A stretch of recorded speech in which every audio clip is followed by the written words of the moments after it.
Of great importance here and now to discuss this phenomenon. Developmental stages.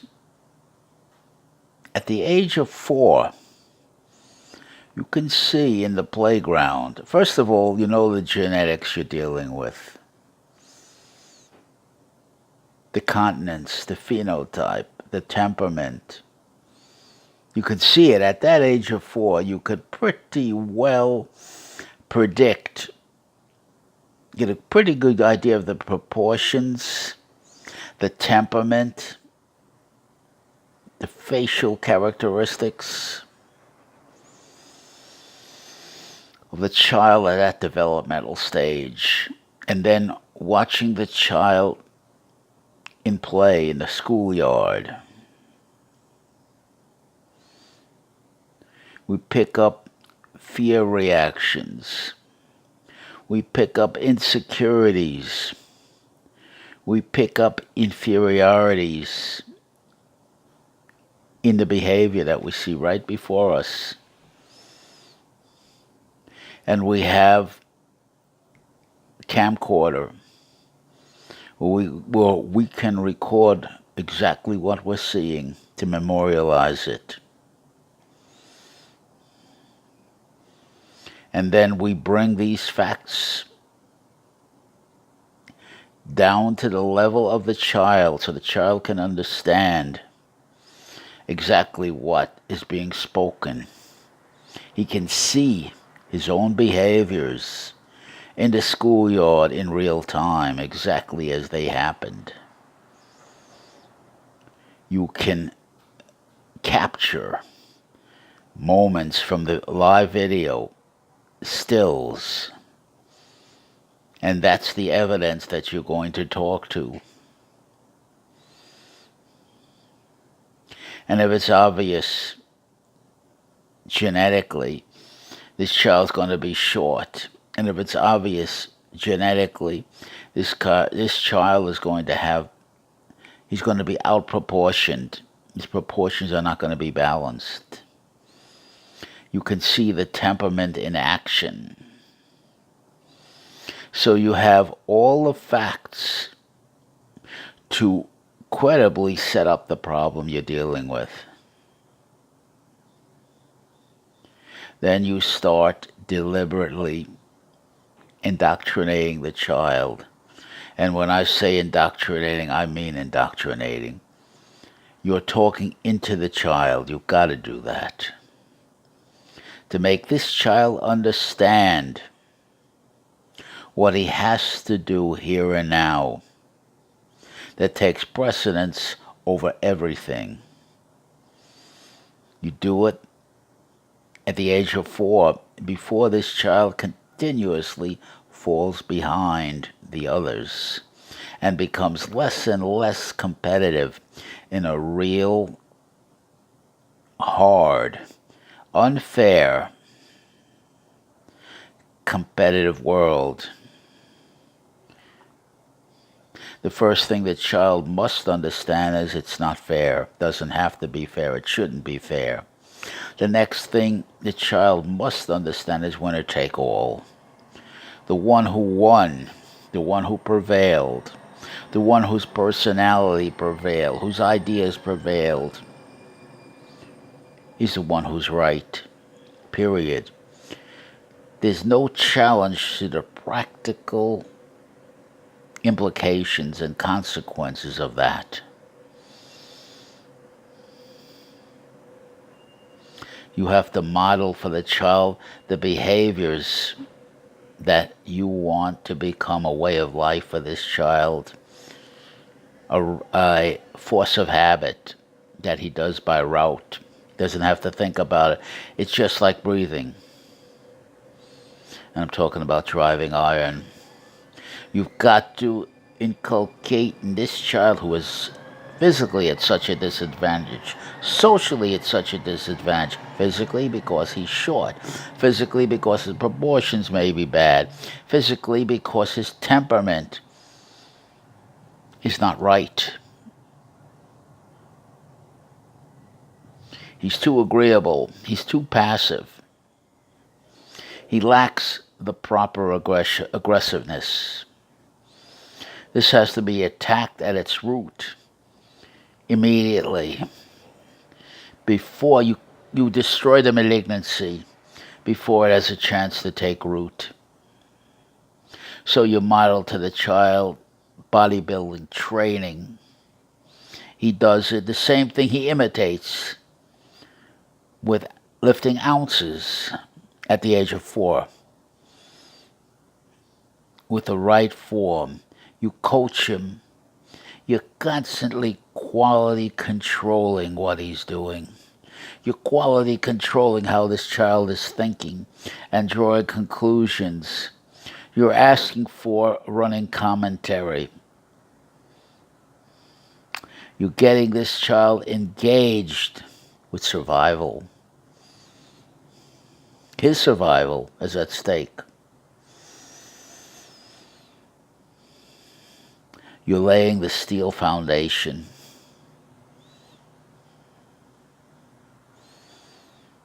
And you're monitoring the progress over and over again. You're baiting the child. You are skillfully rewarding the child for the correct thinking and the correct behaviors.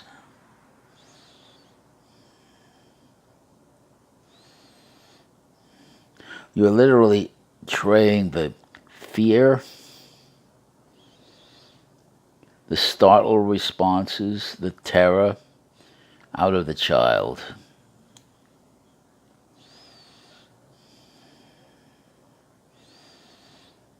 And you're quality controlling at all times.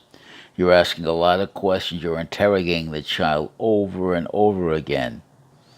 In other words, you are programming this child the way he needs to be programmed, given the disadvantages he has. Once they're observed in that schoolyard, you can see them. You can see it right then and there. You got to jump on it fast.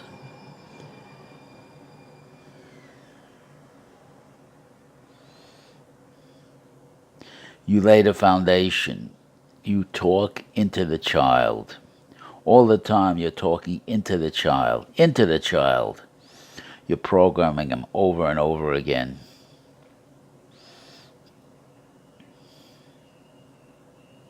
And the programming has to be practical, fair, and realistic. He's got to know what he's up against every single moment.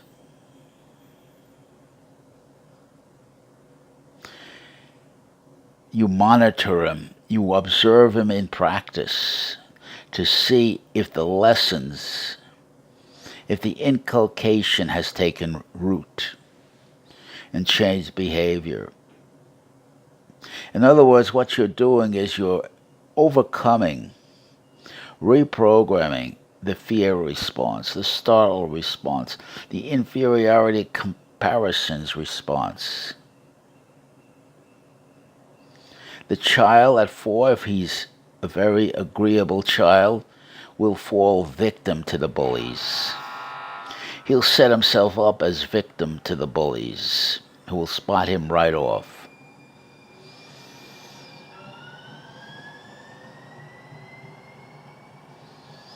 And more important than that, if these problems are not corrected in the way I'm talking about, he's not teachable. He's not reachable.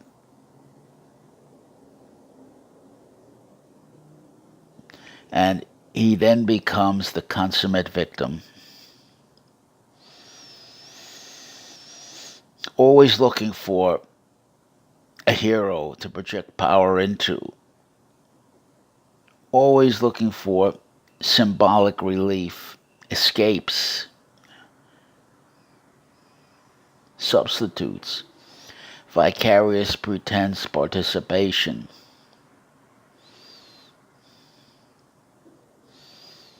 And you've set the premises for that to occur. I say you get them at inception. 4 years old, when they have some understanding, some comprehension, you break it down to their level and you repeat again and again and again and again and again these powerful lessons. These lessons are physical, social, psychological survival. And the whole key to all of this, of course, is one word: survival. Being competitive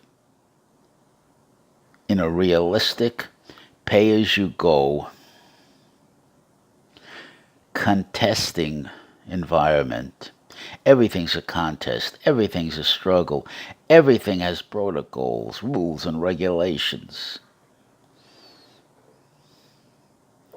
And he's going to watch if he has no power, if he's not been well conditioned, well programmed.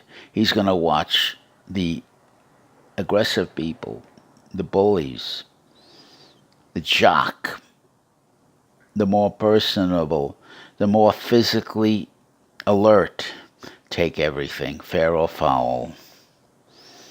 And he's going to be constantly asking why, what happened.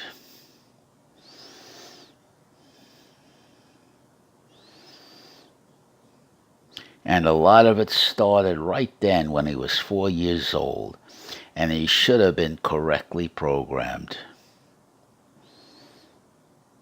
This is behavior mod, with a mixture of adverse behavior mod and bait behavior mod. Both go together. But you have to quality control the results. You have to ask the right questions. And you have to test it. It has to be verified. Prove it to me. Don't tell me, show me.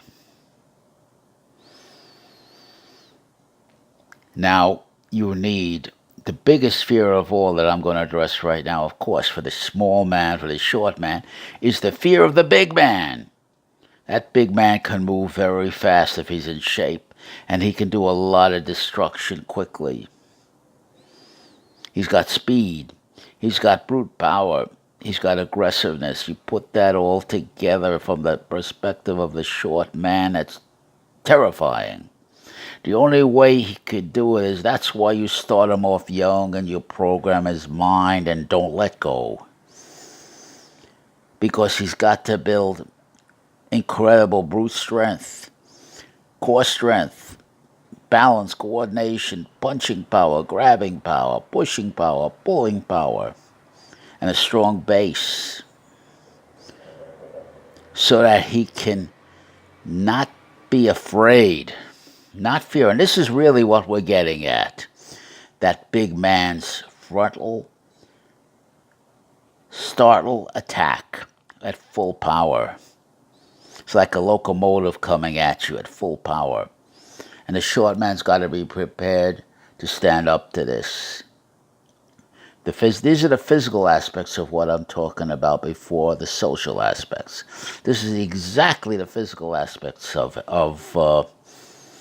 what we were talking about, the social aspects. And as far as women are concerned, I tell you for sure, if you're a short man, and you don't have the attributes I'm talking about right here, you're going to have an awful terrible time being confirmed by women. An awful terrible time. I mean, they may be polite, they may be sociable, but that's as far as it's going to go. You won't be respected. You won't be confirmed in the right way. And you'll always be afraid that the bully, the jock, or anybody, doesn't even have to be the bully, because remember, it's not fair out there, can take her away from you. And you'll always be under the heel of prerogative.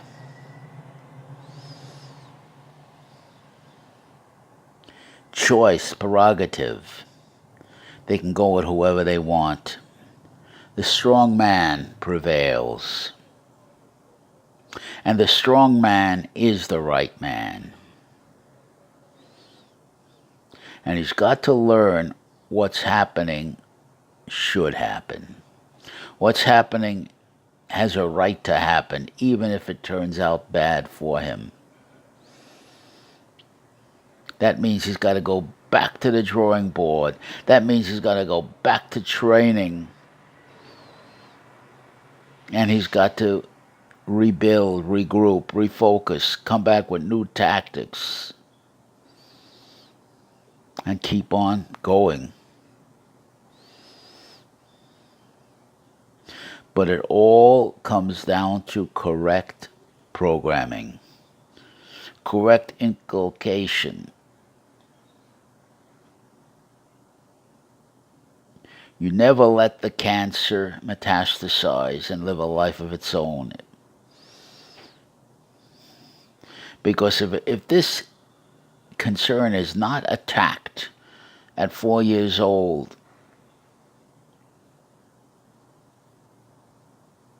it'll be very difficult to do it after that. Not that it can't be done, but you're going to then have to develop a powerful will on your own. You won't be as malleable because you've got so much garbage in the Aegean stables that have to be cleaned out before you can even become teachable and reachable. That's the problem. You waited too long. And you've built up too many delusions of grandeur, too many fantasies. You identify with too many hero figures. You've projected away so much of your own power to get a vicarious pretense gratification, and you've settled for locker room stories. You settled for his story and grafted it onto yourself like it was your own.